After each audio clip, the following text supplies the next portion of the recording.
에레미야 2장을 보면서 하나님이 악하게 생각하시는 것이 어떤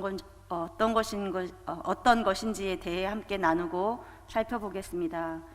먼저 2절에 가서 예루살렘의 기에 맺힐지니라 여호와께서 이와 같이 말씀하시기를 내가 너를 위하여 내 처녀 때의 인애와 내 신혼 때의 사랑을 기억하노니 곧 씨 뿌리지 못하는 땅 그 광야에서 나를 따랐음이니라. 에서는 하나님과 선민들 간의 순결하고 복된 사랑의 관계로 시간적으로 이스라엘 민족의 출애굽 시대를 회상하는 내용입니다.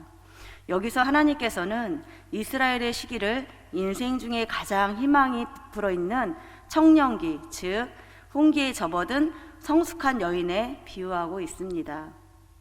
여기서 특히 내 결혼 때라는 의미로서 겔로로타이크의 원형 캐롤라는 구약에서 오직 본절에서만 사용된 명사로서 신부와 며느리를 의미하는 칼라에서 유래하였습니다.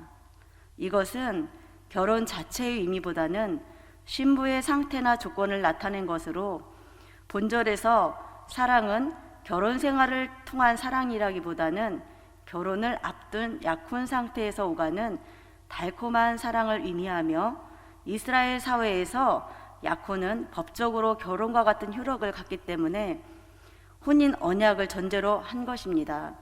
앞에서 살펴본 바와 같이 내 청년의 때와 내 결혼의 때는 이스라엘 출애굽 시기로부터 광야 생활까지를 통틀어서 언급한 것이라고 할 수 있습니다.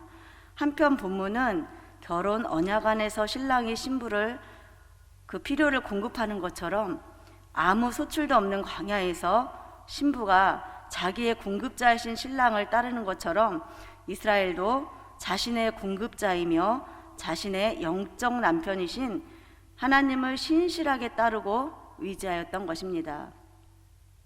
이와 같은 회상은 하나님께서 이 말씀을 듣는 청중들인 예루살렘 거민들로 하여금 지금도 여전히 이스라엘과 언약을 성실히 이행하고 계신 그들의 보호자 여호와를 기억하고 옛 이스라엘처럼 이제 신실한 백성이 되라는 메시지인 것입니다. 이와 같은 회상에 필요한 이유가 무엇인지 5절에서 살펴보겠습니다. 5절에 나 여호와가 이와 같이 말하노라 너희 조상들이 내게서 무슨 불의함을 보았기에 나를 멀리하고 가서 헛된 것을 따라 헛되이 행하였느냐에서 살펴보면 불의함이라는 의미의 명사 아웰은 불의한 행위 또는 불법한 행위라는 의미가 있으며 상태보다는 행위를 강조한 표현입니다. 보았기에 해당하는 원어의 마체우는 만나다, 발견하다라는 의미로 어떤 것을 얻기 위해 열심히 찾는다는 의미입니다. 너희 조상들이 내게서 무슨 불의함을 보았기에 그들의 조상들이 아무리 열심히 찾는다 해도 하나님에게서 불의함은 발견할 수 없다는 의미를 말하며 자신들의 불의함으로 인하여 위로우신 하나님을 멀리하였음을 말씀하고 있습니다. 가서 헛된 것을 행하였느냐에서는 이스라엘이 하나님을 멀리 떠났을 뿐만 아니라 우상 숭배를 하였다는 사실을 지적하고 있습니다. 7절에 내가 너희를 기름진 땅에 인도하여 그것의 열매와 그것의 아름다운 것을 먹게 하였거늘 너희가 이리로 들어와서는 내 땅을 더럽히고 내 기업을 역겨운 곳으로 만들었다고 말씀하고 있습니다.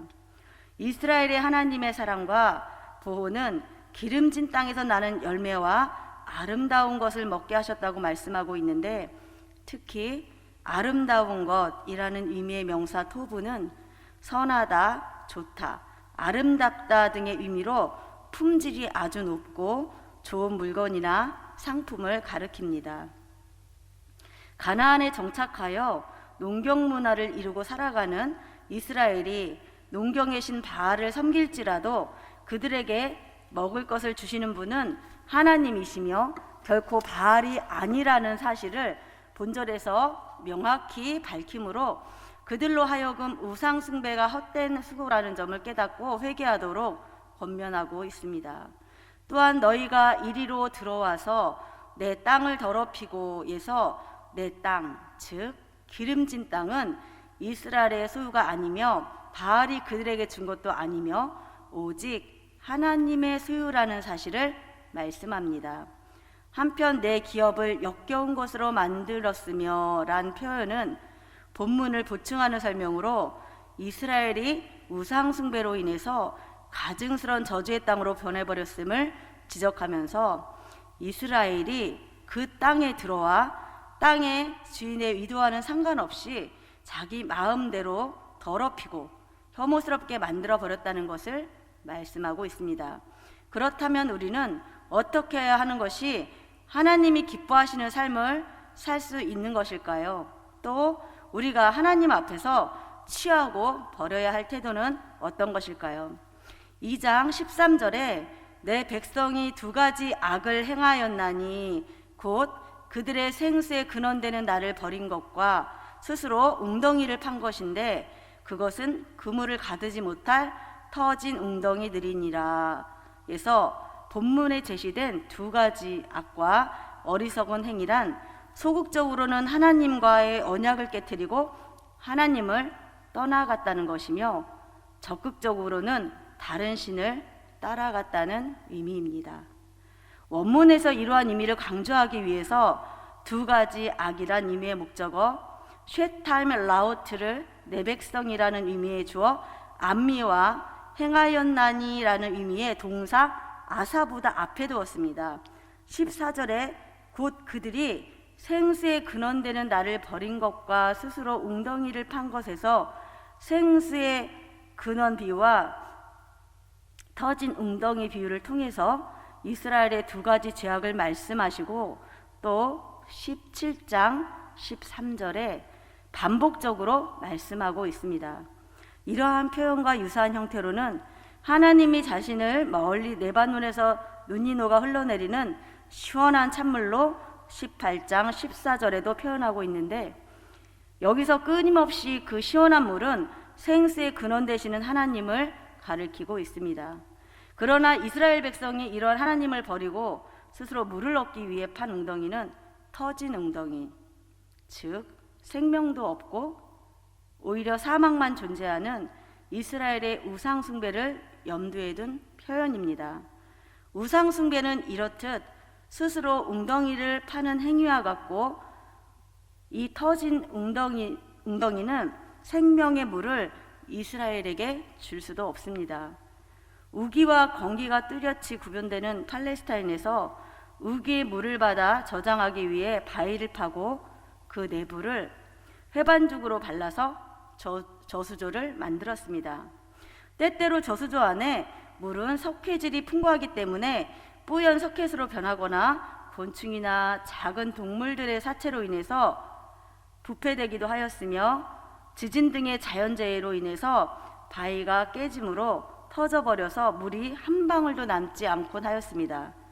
물이 귀한 팔레스타인에 사는 유다 사람들에게 하나님을 끊임없이 수선하는 생수의 근원으로 그리고 우상 숭배를 아무런 유익도 주지 못하는 터진 웅덩이로 비유한 것은 이 같은 그들의 삶의 환경과 밀접한 관련을 지닌 것으로 너무나도 실감난 생생한 비유인 것입니다. 그렇다면 이러한 사실이 교훈해 주는 것은 무엇입니까?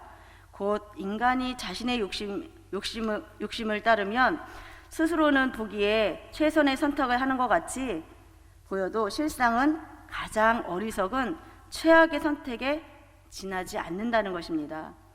우리가 여기서 더욱 경계해야 할 것은 이러한 실수는 지혜롭다고 자처하는 자들일수록 자주 범한다는 사실입니다.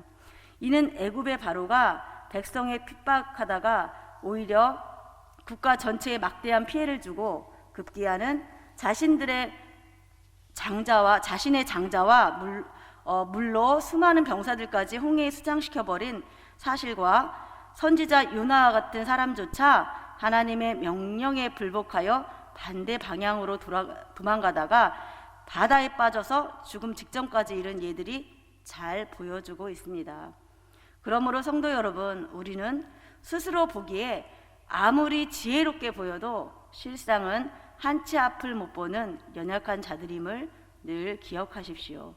그리고 엘리사의 지시와 명령 앞에서 내 생각에는 이라는 말만 되풀이하던 나아만처럼 육신의 생각과 뜻만을 고집해서는 안 되겠습니다.